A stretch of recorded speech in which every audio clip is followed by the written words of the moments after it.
உலக அரசியல்ல ஒரு பெரிய போர் மேகம் சூழ்ந்துகிட்டு இருக்குது. ஒரு பக்கம் சீனா என்னடான்னா அவங்களோட பிரம்மாண்டமான ஜியூட்டியான் ட்ரோன் மதர்ஷிப்பை உலகத்துக்கு காட்டியிருக்காங்க.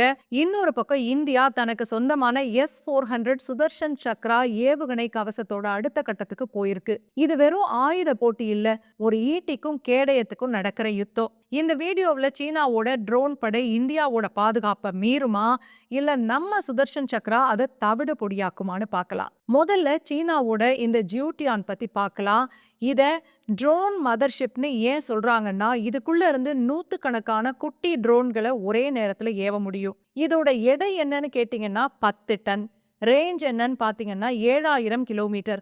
அதாவது சீனாவோட ஒரு மூலையில இருந்து கிளம்பி இந்தியாவோட எந்த பகுதிக்கும் இதால வர முடியும். இதோட ஸ்பெஷாலிட்டி என்ன அப்படின்னு கேட்டீங்கன்னா, அந்த ஐசோமெரிசம் ஹைவ் தான். இதுக்குள்ள இருந்து வர்ற தற்கொலைப்படை ட்ரோன்கள் தேனீக்கள் கூட்டுக்குள்ள இருந்து வர்ற மாதிரி ஒரே நேரத்துல ஒரு நகரத்தையே நிலைக்குலைய வைக்கக்கூடிய அளவுக்கு திறன் கொண்டது. ஆனா இந்தியா ஒண்ணும் சும்மா இல்ல.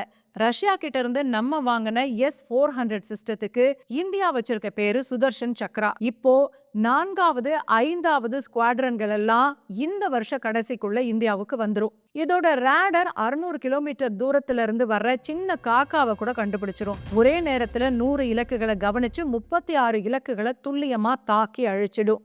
சரி, சீனாவோட அந்த ட்ரோன் மதர்ஷிப் முன்னாடி நம்ம சுதர்ஷன் சக்ரா எப்படி செயல்படும் அப்படின்னு கேட்டீங்கன்னா, 400 கிலோமீட்டர் தூரத்திலேயே S-400 ஏவுகணைகள் ட்ரோன் மதர்ஷிப்பை சுட்டு வீழ்த்திடும். ஆனா ஒரு முக்கியமான கேள்வி, சீனாவோட 100 ட்ரோன்கள் ஒன்னா வந்தா S-400ஆல சமாளிக்க முடியுமா? உண்மை என்னன்னா, சீனா இப்போ ஸ்வாம் டாக்டிக்ஸ் அப்படின்னு கூட்டமா வந்து தாக்குற முறையை கையாளுது. S-400க்கு உதவியா இந்தியா இப்ப சொந்தமா ப்ராஜெக்ட் குஷா மூலமா குறுகிய தூர ஏவுகணைகளையும் ரெடி பண்ணிக்கிட்டு இருக்காங்க. இப்போதைக்கு அது நமக்கு ரொம்ப முக்கியமா தேவைப்படுது. சீனாவை பொறுத்த வரைக்கும் சீனா குவான்டிட்டியை நம்புது, இந்தியா குவாலிட்டியை நம்புது. அப்படிதான் நம்ம புரிஞ்சுக்கணும். ட்ரோன் மதர்ஷிப் ஒரு பயங்கரமான ஆயுதம் தான். ஆனா S-400 கவசத்தை தாண்டி வர்றது சாதாரண விஷயம் இல்ல. நாம ஏன் சீனாவோட ட்ரோன் மதர்ஷிப்போட நம்முடைய வான் பாதுகாப்பு அமைப்பை ஒப்பிட்டு பார்க்க வேண்டி இருக்குன்னா, நமக்கு பக்கத்துல இருக்கிற நாடு சீனா தான். அதனால ஒருவேளை தாக்கினால் நம்மால எதிர்க்க முடியுமா அப்படின்னு பார்க்கலாம். ஆனா உண்மையில சீனா எதுக்காக அவங்க ட்ரோன் மதர்ஷிப்பை இன்னைக்கு காட்டினாங்க?